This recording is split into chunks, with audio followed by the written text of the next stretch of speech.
تبارك الذي بيده الملك وهو على كل شيء قدير الذي خلق الموت والحياة ليبلوكم أيكم أحسن عملا وهو العزيز الغفور.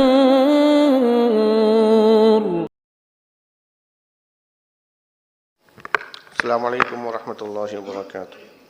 بسم اللہ الرحمن الرحیم. اللہ محمد فی جمیع افعالہ والصلاة والسلام علی نبیہ وآلہ. اما بعد. مقالے کا عنوان آپ کے سامنے آ چکا ہے. میں نے اس مقالے کو چند ذیلی عناوین کے تحت مرتب کیا ہے اور اس میں سب سے زیادہ استفادہ علامہ کے خطبہ صدارت سے کیا ہے جو علامہ نے 1927 میں جمعیت علماء ہند کے ذریعے منعقدہ پروگرام پشاور میں دیا تھا. اسی کا خلاصہ پیش ہے. علامہ انور شاہ کشمیری رحمۃ اللہ علیہ نہ صرف دین اسلام کی علمی اور فکری خدمت کی بلکہ تحریک آزادی ہند میں بھی بصیرت، حکمت اور دینی غیرت کے ساتھ اپنا کردار ادا کیا. ان کے نزدیک آزادی کوئی محض سیاسی نعرہ نہ تھی بلکہ ایک دینی تقاضا اور ملی غیرت بھی تھی.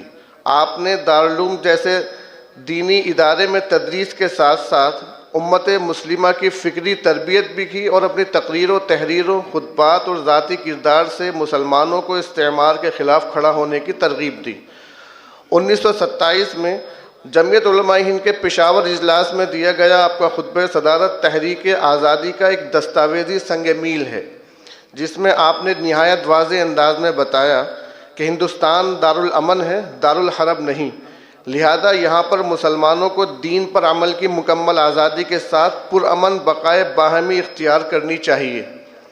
میثاق مدینہ کی روشنی میں بین المذاہب ہم آہنگی بالخصوص ہندو مسلم اتحاد کو فروغ دینا ضروری ہے کیونکہ بیرونی استعمار کو شکست دینے کے لیے اندرونی اتحاد ناگزیر ہے. تاہم دین پر کسی بھی قسم کا سمجھوتہ ناممکن ہے. مسلمان اپنے عقائد، شریعت اور مذہبی احکام پر کسی قیمت پر سودا نہیں کر سکتا خواہ وہ کتنی ہی بڑی سیاسی مصلحت کیوں نہ ہو.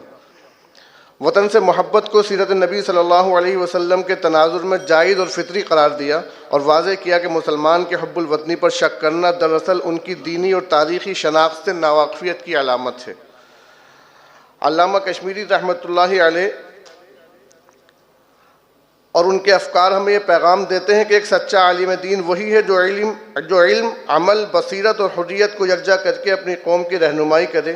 ان کی شخصیت صرف ایک محدث، فقیہ یا معلم کی نہیں بلکہ ایک مجاہد، عالم اور باوفا محب وطن کی تھی. ان کی فکر آج بھی ہمیں سکھاتی ہے کہ دین اور وطن سے محبت میں کوئی تضاد نہیں بشرطیکہ اصولوں پر قائم رہا جائے. وما توفیقی الا باللہ. السلام علیکم ورحمۃ اللہ.